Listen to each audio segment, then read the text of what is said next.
Linda, I'm sorry, but I can't hear you. Well, that would be good if I wasn't muted. So let me start again. Hopefully you all can hear me now. Thank you.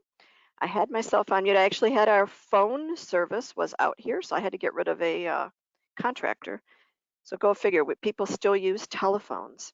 Anyways, welcome to our August webinar, which is from a consulting firm's Road to Resilience. And I get to introduce Yves again. So he is a managing director of a Protiviti member firm in Peru. He has over 20 years leading as a founder of as a local consulting firm in Peru, which is a member firm network as part of Protiviti itself. Over these 20 years, Yves has led at different times the sale of consulting projects, the execution of projects, the management of risks, and the financial health of projects, as well as the improvement of the growth process for consultants. All of these activities really give him a broad understanding of the processes for a consulting firm. Of course, he's also led projects in business continuity, crisis management, organizational resilience with clients from Latin America as well as from several different industries. So the interesting piece of this is that Yves is going to provide us a lens, or really a view, into what is organizational resilience strategy development and that process look like from a consulting firm's approach.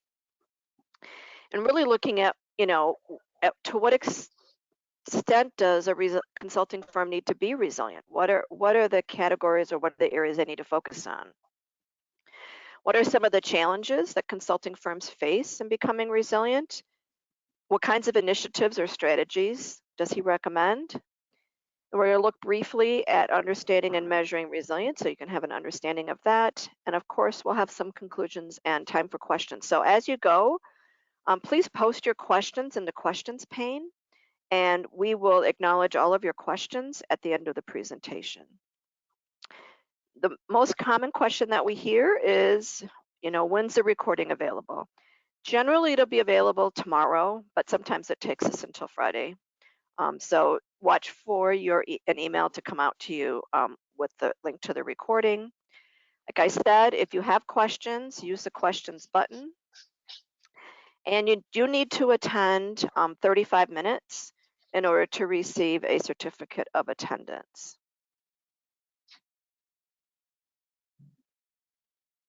So let's start off by just taking a quick poll by getting an idea of who's with us today.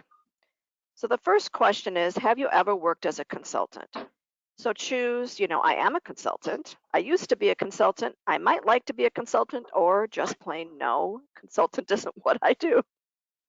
And we'll give you about 30 seconds to answer that.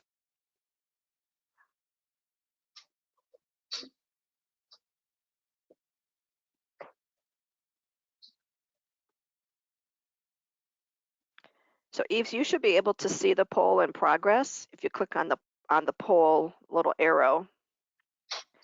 I'll give you about 5 more seconds. All right, let me close that and share the results. Interestingly, about 28% of you are consultants, or you used to be consultants. So we have between 28% are currently consultants, 16% used to be consultants, 32% are not currently, but would like to be. So I think this is very relevant for this audience. And almost 76% of you are familiar with the consulting practice in some way or would like to be, and 24% are not. So I'm going to go ahead and close this poll. And I am going to give Yves control, and he's going to get us going. Okay. First of all, thank you, Linda, for the invitation. Thank you for presenting me. I look handsome and younger than in the picture than now. I see myself, and I look older. So that's the way that I can start saying here, we need to change and recover I, from I change laugh, Yves. to be I was resilient. using a picture. Yeah, I was using a picture from 12 years ago, and I realized that I didn't even recognize myself anymore. So I had to go for something different. Thank you very much for that. Okay, first of all, I want to talk about a little bit about how's a consultant framework, broadly speaking. And I want to start by clarifying some concepts about consulting, which in many cases seems obvious. But for this webinar, I consider it appropriate to create a common language to understand each other. Consulting sells knowledge, and that's very important to know. And it's much better if that knowledge, which I already have, does not exist in the market yet. And both our customer as well as the competition do not have it yet. So that's the main idea I want you to be clear in this part of my presentation. In other industries, electricity, water, meat, cars are sold. But for consulting, all is about knowledge and experience applying it. But you have to be very careful because you can separate knowledge from the person. I don't know, maybe later with artificial intelligence it could happen, but at this point, and in my own experience, not yet. And therefore, it must be borne in mind that knowledge and experience requires people with certain skills. Those are learn quickly and good judgment to apply what has been learned in different situations, and above all, stay an expert in the field for as long as possible to continue accumulating knowledge. Therefore, consulting firms must be able to identify during the selection process of new candidates people who meet the criteria, learn quickly, and good judgment to apply it in different circumstances. Not necessarily a person with a lot of knowledge and experience is a good candidate to be a consultant. The consultant must have the criteria to apply what have we learned using, remember, using soft skills. Because all the time you have to be handling client expectation. And that's the main idea of to be a consultant. I could be an expert, a subject matter expert, but if I do not have the soft skills, I won't be successful in a consulting project. It is important to note that a consultant firm in the end is a business. And as any other business, must produce income. And like any other business also needs to market its products and must produce them with quality and must take care of profitability. Oh, I'm talking about marketing now. So the way that a consultant firm markets its product is mainly by making itself known as an expert in the field. I would like you to know myself as that I am an expert in something because I am a consultant. Either because because my firm has the expert consultants, or because my firm has many years of experience working with that matter. So so how can I market my knowledge? How can I market my experience? I can do it in several ways, from publishing on social networks, publishing articles and books, writing books, or speaking at seminars and conferences. Anyway, I would like to be providing specialized training also, and in advertising campaigns where the name of the consultant firm or my name as a consultant is seen by business groups of people who are potential buyers. And I want to be very close to those potential buyers. I want them to see myself as an expert, or to see my company, my consulting firm, as an expert on the subject matter or in the product they are looking for. Well, we were talking about also quality, and it is very important issue to take care about the quality of the work. If the delivery does not have the desired quality, then clients will not buy back that product that with much effort was sold for the first time. On the other hand, if the work is provided with the right quality and to the customer satisfaction, clients will surely buy again, and also those clients will recommend us to other clients to buy as well. And for sure, as any other company, as in any other business, consulting firms need to generate income to maintain fixed and variable costs, especially people's salaries.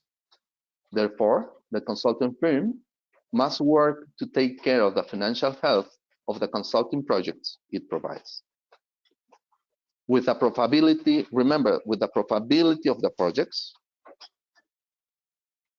salary of our consultant must be paid, but also the salaries for the non-consultant personnel that supports all the operation also has to be paid.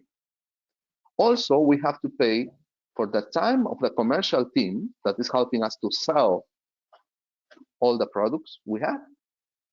Also, we have to pay the time that the consulting team is expending during the process selling, the selling process. And also, we have to pay vacations and any other imponderables that may cause work absences. For all those topics that I am talking now, you have to collect money to pay everything I already mentioned. So that's more or less how a consulting firm. When I talk with someone about consulting, you may have the idea that consulting is about people and myself. And I will say, yes, at the beginning. But when you are a consulting firm, it's about knowledge. So just remember, and I want to introduce this slide to create a common understanding about what a consulting firm is. Okay, now I want to move to the next slide. Let me see if this is working. It is not working. Linda, I can move forward. Yep, give it a try now. I think I just hooked it better for you. Let me. Not yet, but okay. I will ask you help when I need. Okay, so the second question I want to ask everybody or myself at the beginning is, this is the topic about resilience. So how resilient should a consulting firm be? Because this is the starting point about this conversation. And I want to focus this not like a presentation, more like talking about my experience, or like if I am talking with you, like in a conversation. So I want to go back to the definition in ISO 22316 about what is organizational resilience, and it is the ability of an organization to absorb and adapt in a changing environment. So if I read this definition, for sure, a consulting firm all the time need to absorb and adapt to a changing environment. For us, every time, all the time, we have a changing environment. And that is because all the changes or the changing environment we have is because technological innovation has changed the habits of customers, as well as workers of a company. So our clients has to change to adapt their processes, their technology, their software, their systems to the new habits of their customers and the new habits of their workers. If they do not transform themselves and adapt to these new requirements, will not prosper. Therefore, I am a consultant that help my clients to improve their process, but also to transform their process and to help them to adapt to these new requirements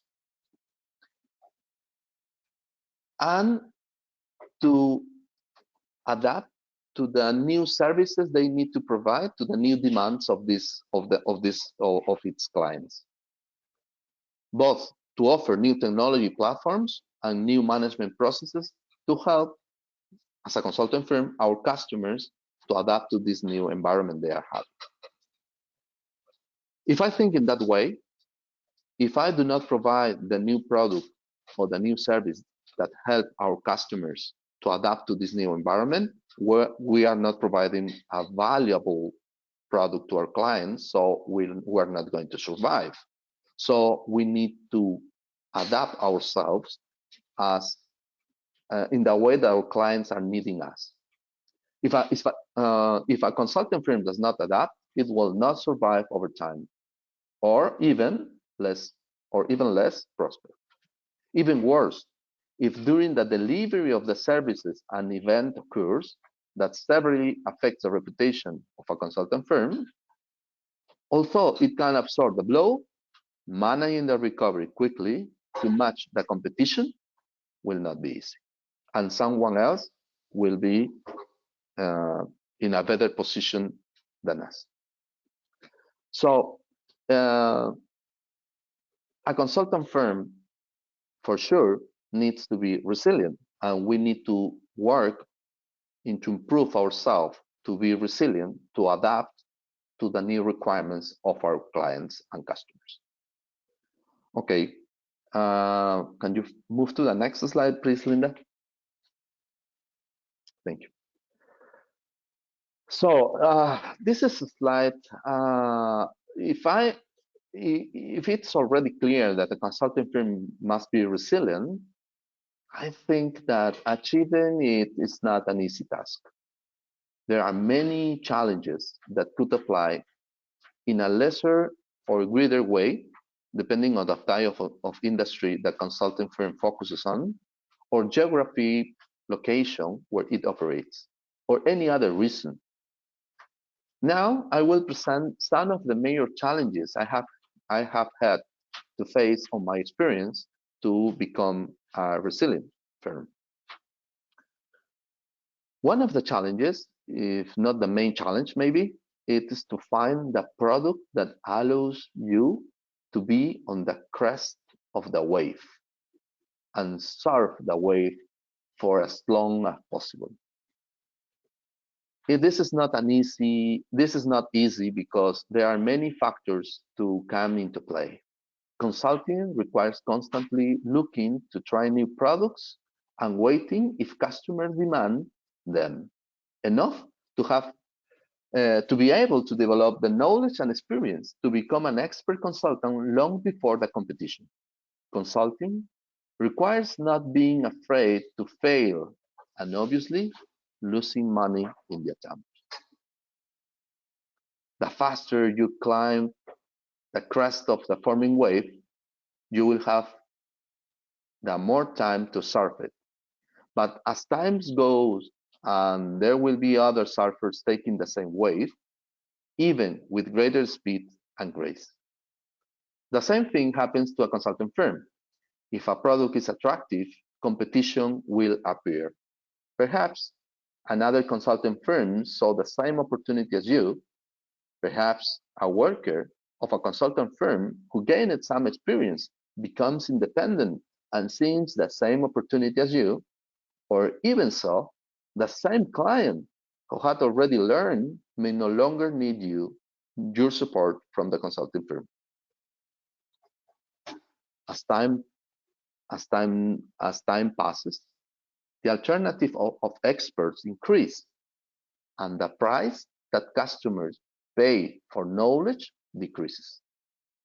But on the other hand, the expert who has acquired more knowledge expects to earn more recognition and more salary, with which the profitability produced by knowledge decreases also over time. So it's a different and a complex problem, because over time, all the time you try to sell more, but the clients want to pay less, but your people and your consultant wants to earn more money. So in the middle, your profitability is getting down all the time. Also, you must remember that we're talking about people. So for a consultant firm, it's very painful to lose already training experts because all the knowledge could be lost with them, since you cannot separate the knowledge from the person. So working with people is not an easy matter. Each person has their own interests. And if consulting firms fails to create an environment where personal interests are not put in risk, it is certain that at some point it will lose its best talent. So take care of your talent is another issue. All the time people is changing works. You can your talent losing talent is very, very painful. The next two challenges I'm going to mention now are from my personal experience.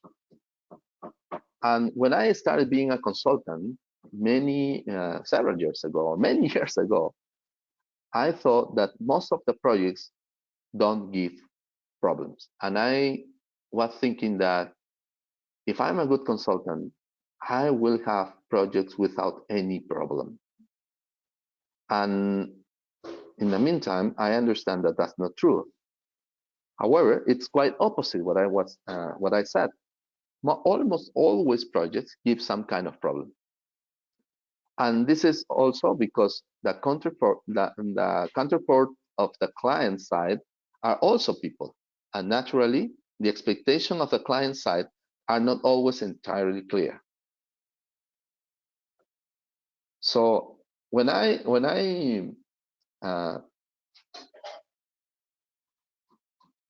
at the beginning, as I was telling you at the beginning, I was expecting to do not have any problem during my projects. Later, I understand that consulting is about leading with the problems all the time and handling and managing them in the correct way and trying to fix any situation and trying to end the project successfully. And that's the main idea. A consultant won't have, if you are thinking to be a consultant or you are a consultant, you all the time are going to have problems. So at the end of the project, if you see the experience, or if you see the project, how it went, if you see at the end that you didn't have at the end some problem, it was good. It was really good. A project is not only applying hard knowledge, but also soft skills, as I mentioned before. And finally, the other challenge is because I do live in Peru, this final challenge I want to share with you is because the economic and political problems that a country may have. In case of my country, we have several issues, political and economical issues. And in this part of South America, it's very common to find this kind of situations. We have different countries with different situations, and do business and consulting business is very hard to do in this part of the world. The permanent instability generated by the states creates clients that are very cautious. They don't want to expend money. They want to be careful and wait until to take some decisions, waiting for how the government take decision, what kind of decision the government will take, and our clients are waiting for it. As a consequence, there is like a paralysis on the contracting of consulting services, and they won't buy us for sure.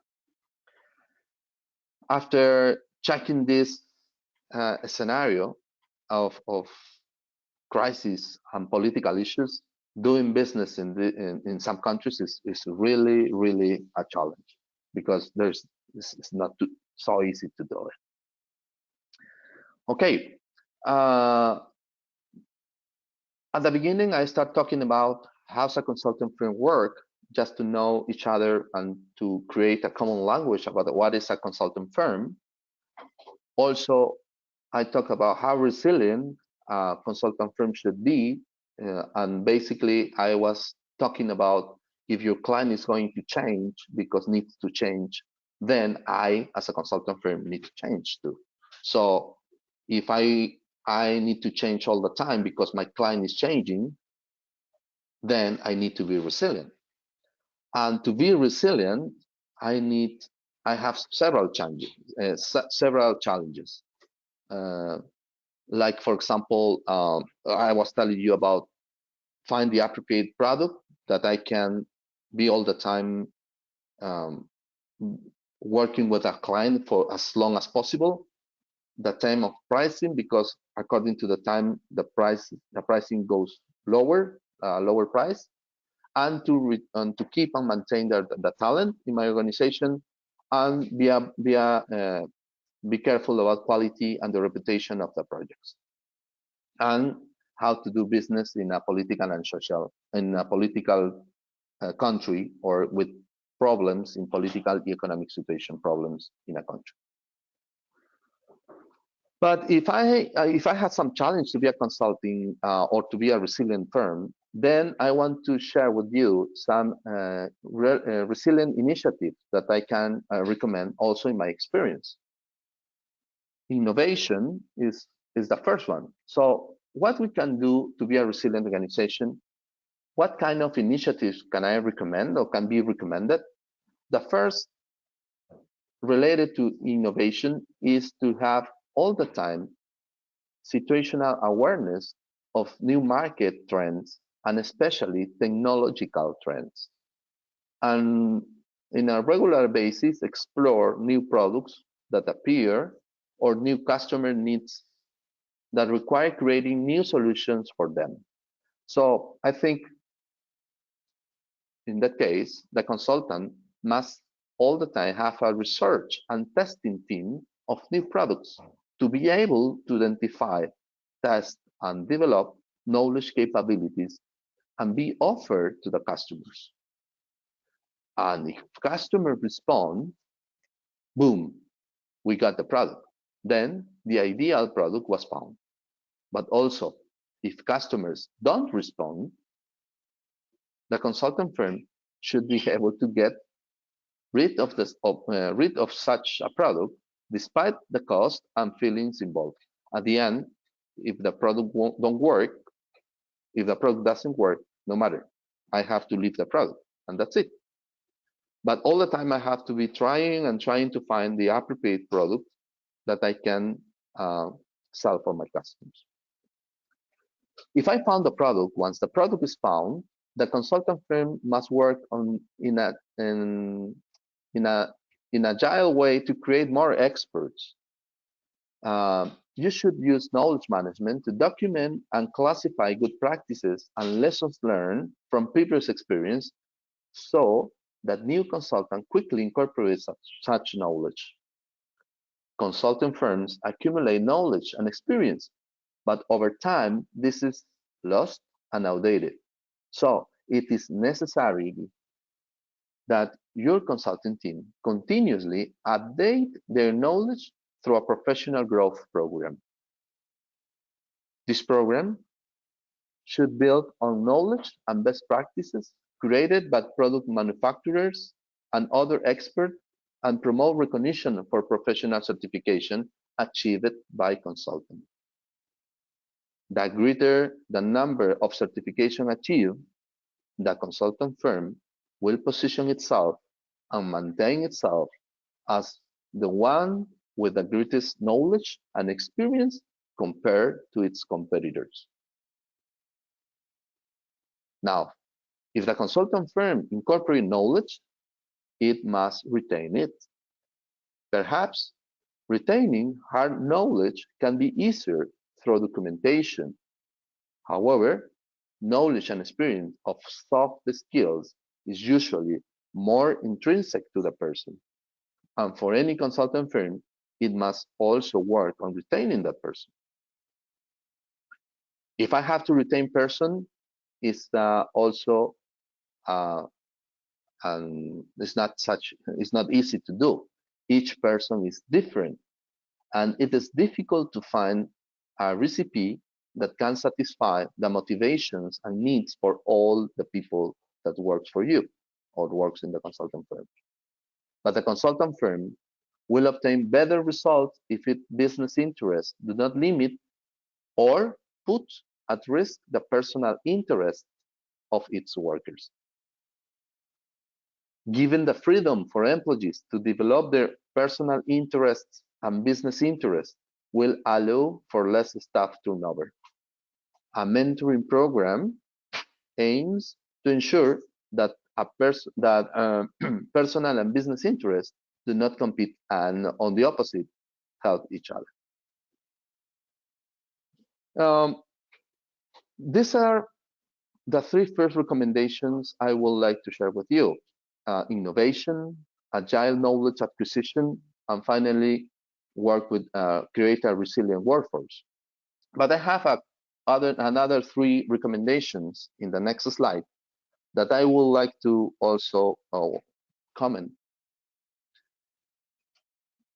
As I said before, almost all projects give some kind of problems. So it's essential to perform constant risk management.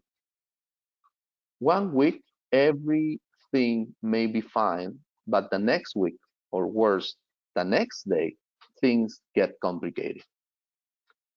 A consultant firm should perform risk management to its implementation projects on an ongoing basis, identifying mitigation measures and manage and communicate expectations permanently and incorporate these mitigation measures as lessons learned to be used in subsequent projects. But the risk is not always identified or the mitigation measure is adequate, so some of the project can escalate from being a problem to a crisis. Therefore, a consulting firm must have a crisis management process that is activated for this type of projects.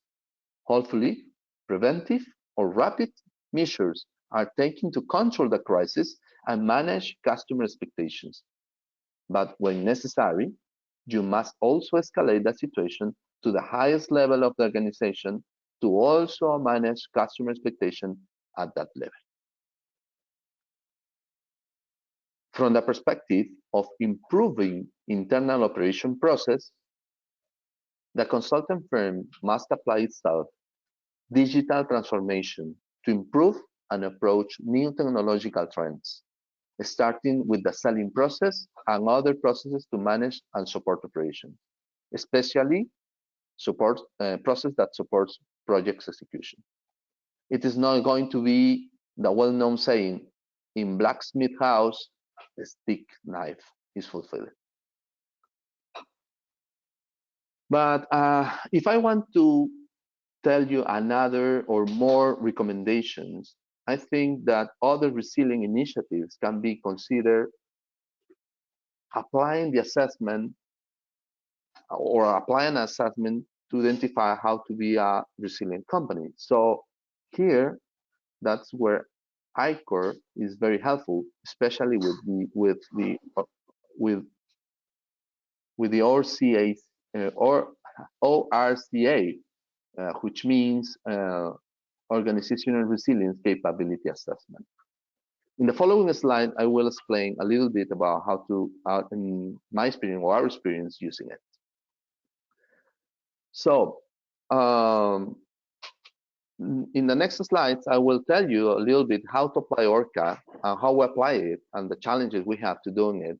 But this recommendation I already mentioned are based on the experience to becoming more resilient initiative that we have been using to be more resilient since our perspective. Okay, we can move to the next slide, and here you have another survey. All right.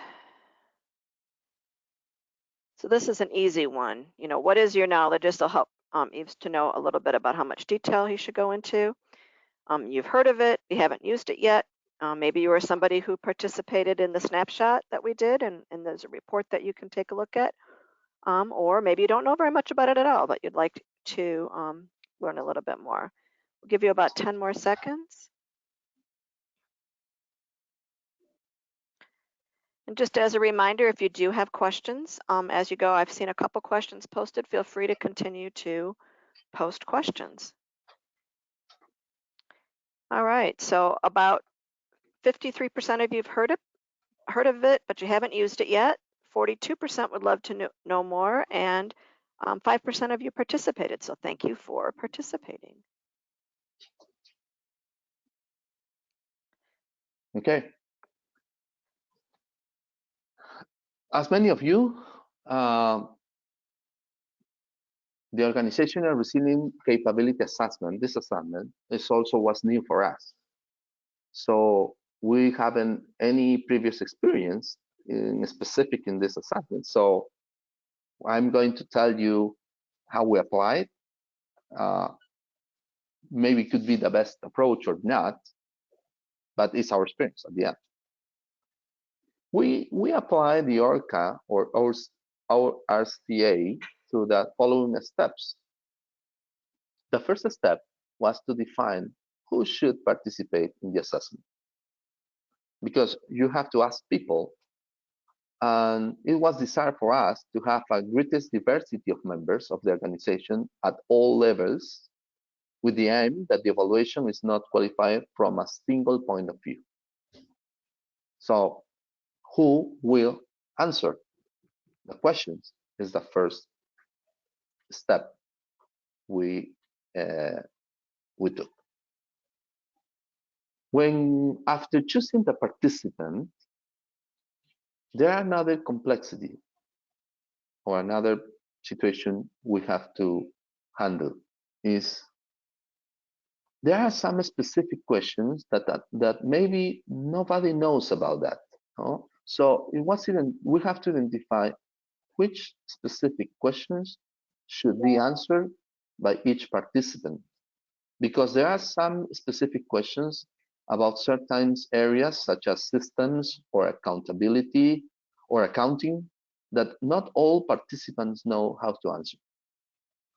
So we have to fit and say, okay, these questions, because the quality of the answers maybe won't be enough for us, or won't be with good quality if you answer everyone the same.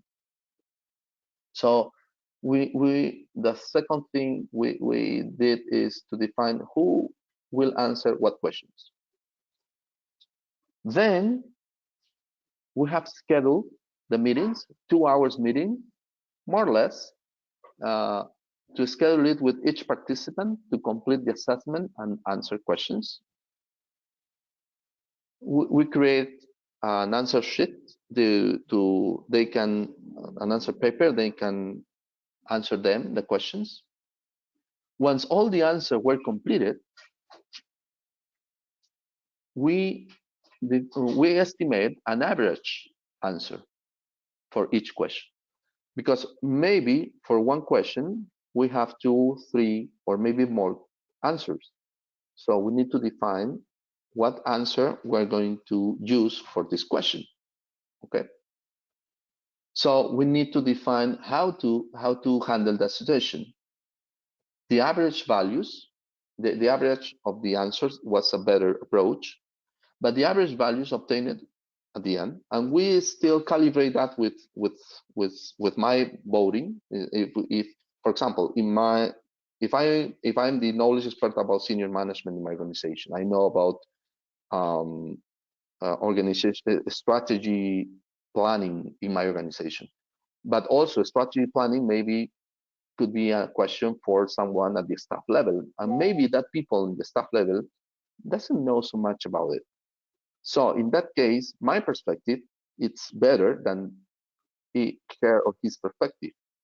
So in that case, if there are so much different, some votes were calibrated with my vote. My vote take a little weight more than the other votes. We didn't discard any other vote, but I had a little weight in more than others because I was the subject matter in that topic. Also, the same for system or accounting or any other subject matter expert. So with that in mind, we created an average value and for each question. And then we uploaded that information in the website of the assessment, and we get the assessment scorecard with the scores of each dimension for each strategy, capacity, and behavior. Finally, with that information, we get the level of resilience of the organization. But at that point, we have only the scorecard, but we do not have recommendation. And at the end, we would like to create recommendation. And for all the scorecard we get, the scores we had below the number 3, the level 3, we start to creating some specific strategy with the lowest scores. And we identify specific strategies and action plans. And we are right now developing that plan and recommendations to improve the lowest score we have in the assessment. And that's actually the step we're doing. It took so much time for us. I think an assessment could take maybe 15 days, could be, but the way that we're applying, we tried to do it in 15 days, 2 weeks, but it was not possible for several reasons. First, the first time we tried to do it directly, many people didn't understand so much the question because they don't understand that terminology maybe, so they need a little explanation.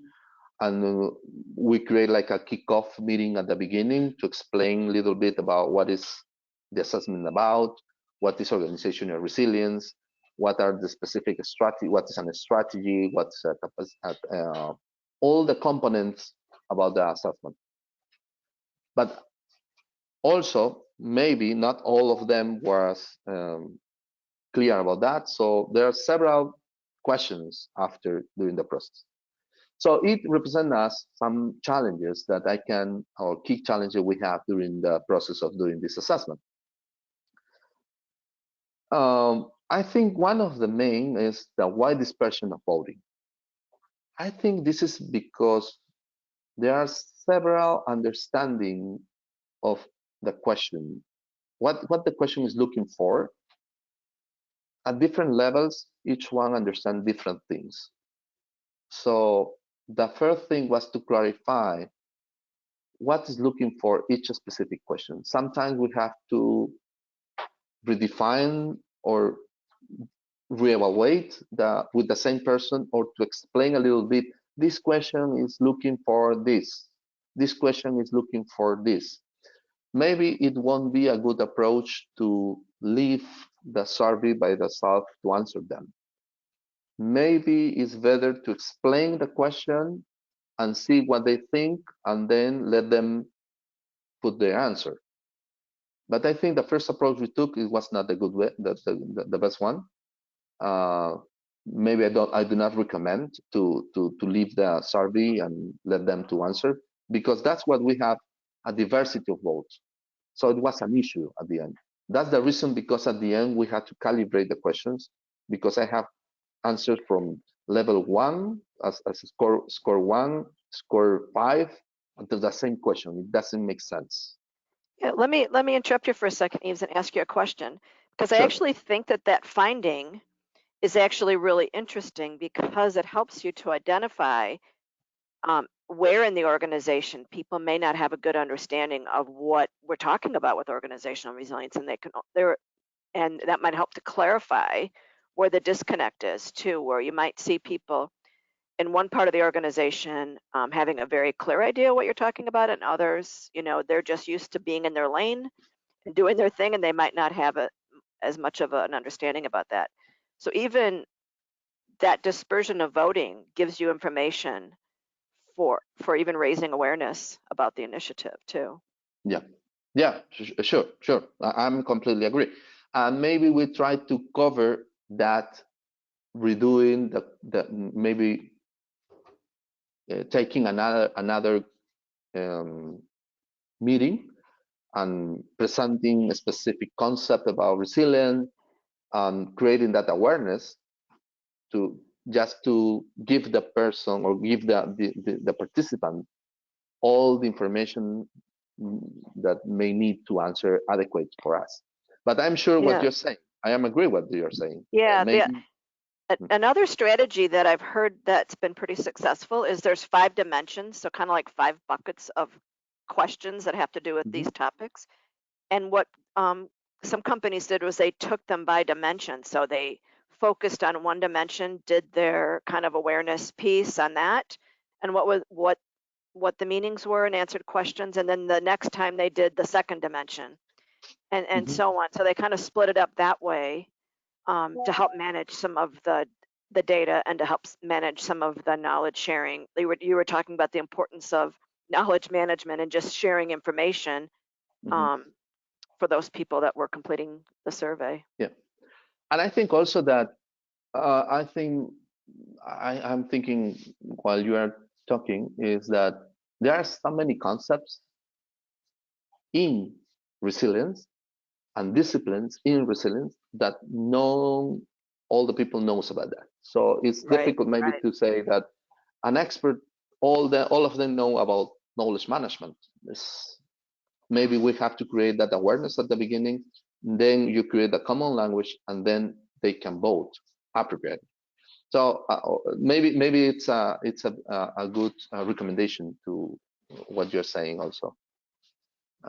Okay, so the second challenge, and I'm in our experience, is we have this curious observation, different understanding of the rating key. Maybe I can write them. It can be written in the tool. You can write that, but usually people vote without reading. What is the meaning of? So the people vote with the feeling, maybe, and it is really strange. Participant had a different understanding of the rating keys for each capability and strategy, and we had to create a document with the meaning of each qualification to standardize that understanding.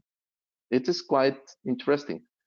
At the end, we had, for example, for the same capabilities, we have or behaviors, we have the same voting, no matter what the strategy they are answering. Yeah, and that's a common. So actually, I wanted to address that because that is a common experience. So as the world is reliant on research and identifying what those behaviors look like. So last year in 2022, ICOR focused our webinars all on these behaviors. And so what we're hoping to be able to do before the end of this year is to be able to make those behavior questions, I want to say, Yves, specific to those strategies. So instead of them being generic with the definition, we're going to give you an example of what it looks like, and then they can measure. And I think that's going to make the behavior measurement much better. The that's the most common finding we had, was that people weren't really paying attention. They were giving, like you just said, giving everything the same score, which isn't practical. But so, as we've now kind of tested it with putting a description of what we're talking about, or an outcome statement, we're getting much better results. So that is exactly what we're working on doing, and I think that'll make a big difference. Yeah. The way that we resolve this is at the beginning of the same question for that. We considering that you are in this strategy, considering this strategy, comma, the same question. Considering this other strategy, comma, this question. And then we start getting different results. So just to put it, considering this strategy, answer the question, we start getting well, and my guess is that when you do this for the second time, you're going to get better data too, because people, as you implement some of those initiatives to close some of those gaps, people are going to have a much better understanding of what's going on too. Yeah. It's almost like putting a stake in the ground the first time you do this to figure out, you know, number one, how to do it, but secondly, educating the people who are participating should become easier. Sure. Okay, and I think I talk about this, also the third point, and I want to go directly to the fourth point, to the schedules problem in coordinated meeting. For sure, it is it is really hard because we have several people in the organization. So to get the time for doing that, it was not easy because the availability of participants. So we have to take care of. Um, we have to schedule meetings 2 or 3 weeks in advance to reserve 2 hours of people. Just because at the end we are a company that all our time is to our customers, to our clients. If a client asks me to have a meeting in some time, I look my calendar and I see my schedule. And if it is not another client meeting, I will accept to my client and I will reschedule that meeting. So my schedule depends of the client's schedule. So that's a reason it's not easy to do. So we have to reschedule many meetings all the time. So I don't know if that could be more for our for the type of consultant firm we are, or it could happen with any other company that will apply the assessment. Okay, this is those were actually, as I told you before, we are actually working on the uh, recommendations that we may have. At this point, we are not talking about specific recommendations. We are just in the high-level recommendations because each one of that high-level recommendation will be then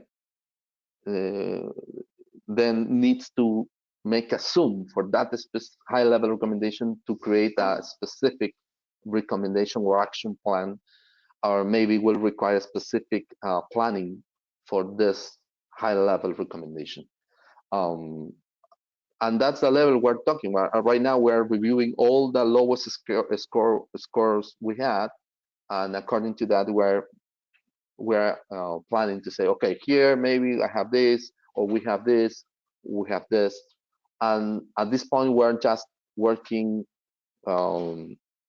with me, and then when we finalize this high-level recommendation with me, we have to move to this other area with the other managing directors or with other partners to include their opinion on this. But we don't want to go there without any recommendations. So we want to have a baseline of recommendation that the person who's leading this assessment is working with me at this point. Okay. In conclusion,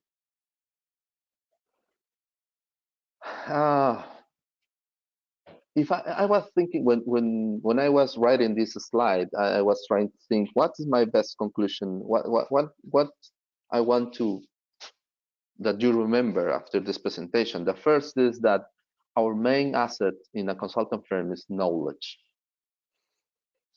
That's we're not thinking about anything else. We're talking about knowledge. If you have knowledge, you are successful. If you don't have knowledge, you are not successful. But remember, the knowledge is, you cannot separate knowledge from person. So you need to work with persons. We have to innovate all the time, but our innovation is more necessarily to find the appropriate product. So we have to all the time trying new products. Hopefully we can find the adequate product that can be that will give us long time to sell this product and to convert ourselves as experts more or quicker, faster than our competitors. The third point is for sure we're talking with people. We are working with people. We are a consulting firm based on people, so we need to take care of our people. Without our people, we lose knowledge. So we need to take care of them. And if you don't want to lose your people and your talent, remember that you have to create the environment that these people feels that you are not competing, or you are not putting in risk their own interests they may have. They want time for family. Okay, give them space to have time for family. They want time for study. Okay, give them time for study. Try to find a way to your own interest as a company. Do not compete with their personal interest they may have. The fourth conclusion is that this organizational resilience capability assessment is, for us, it was an excellent tool to find another solutions, another recommendations that we didn't have in mind. We don't have in mind in this process that actually we're doing. We're talking with my team, and they were saying, what else we can do? I don't know. How can we be more resilient? All what I presented to you is all what we're doing to be resilient. What else? I don't know. I have no answer. But if I make this assessment, it will give me some ideas and some requirements to be, or to create action plans to be more resilient. So that's very important, to have a tool that I can use to identify new activities, new recommendation, new action plans to be more resilient. And I think that's it. I don't know if you have any questions. Yeah, let me offer you a couple questions that came Sure. in. As a consulting company, who do you see as being responsible for organizational resilience? I think it's I can answer this in my experience as we're doing. At this point, if I want to be to that, if for organizational resilience to be achieved, as it must start by engaging a member of the senior management. In our case, I am involved, and I'm part of the senior management of my organization. So my interest, my personal interest, is to apply and to convert my organization in an organizational resilience. Or so if it's driven by someone in top management, that really helps. I mean, yeah, sure, but I'm not in all the detail. It's very hard. Yeah, but it's very hard. So I have a team which is led by the operational area, and also we establish a weekly meeting with the senior management, with the other partners, and with other managing directors, and we put the name of transformation to that meeting. We call that transformation meeting. Okay. So in that meeting, we talk about any initiatives that we can define, new initiatives or the status of the initiatives we're working on, and to provide priority, or to give any other recommendations, or to see the results, how the initiatives are for the transformation of our company. So that group is the lead, the manager of the operational area is who's leading with me all this initiative about resilience. All right. That's the way that we found to resolve the problem. All right. I want to get to the last question before we end, because I know we're right at the top of the hour. A newer consultant asked, that he's working with clients in Asia while he's in the U.S. So how do you travel the world and balance marketing and new business development while you're also traveling and we're in different time zones? Oh, that's never sleep, right? Yeah, you don't have to sleep. That's the answer. You have to be a robot, or no. That's a different. You need help. I think you need to help with someone else. Consultant could be yourself, but as I said before, you need to sell yourself as an expert. And if you won't have enough time to do it, you need someone to help you. you have to market your services, you have to market your product, you have to market yourself, or you have to Yeah. market your company. And you have to do the work. Yeah, and you have to do the work. And if you put that in priority, the first priority, do the work, because that's the way that you live, and that's your salary.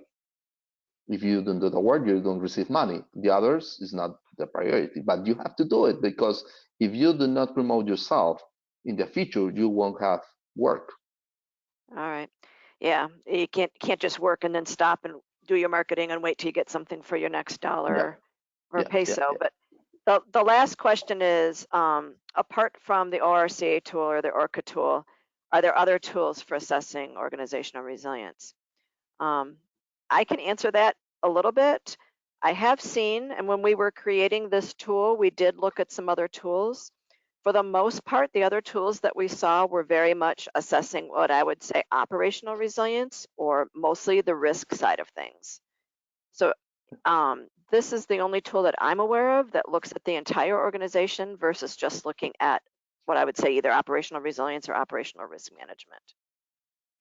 But if you do see other ones, please let us know, because we'd like to take a look at them. Well, thank you very much, Yves, for joining us today. I wanted to ask you, one of the things we didn't share was your contact information. Would it be okay if we shared your contact information when Sure, we sure, send out no the problem. certificate in case they have questions? Sure. All right.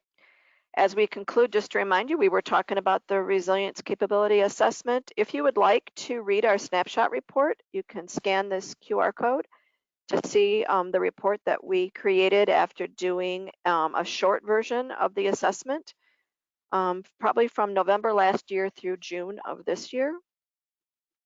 It is a global assessment, lots of different industries represented, as well as many different countries. You can also get certified in organizational resilience to help you learn how to do all of this, as well as, of course, we have courses, specific courses on managing risk. Our next webinar is next month on September 27th. We're going to be talking about ITIL 4 and risk management. So this is a little bit more specific to the technology side of things. So thank you for joining us today. Make sure that you connect with us, follow us on LinkedIn, and we hope to see you again next month. Goodbye, everyone.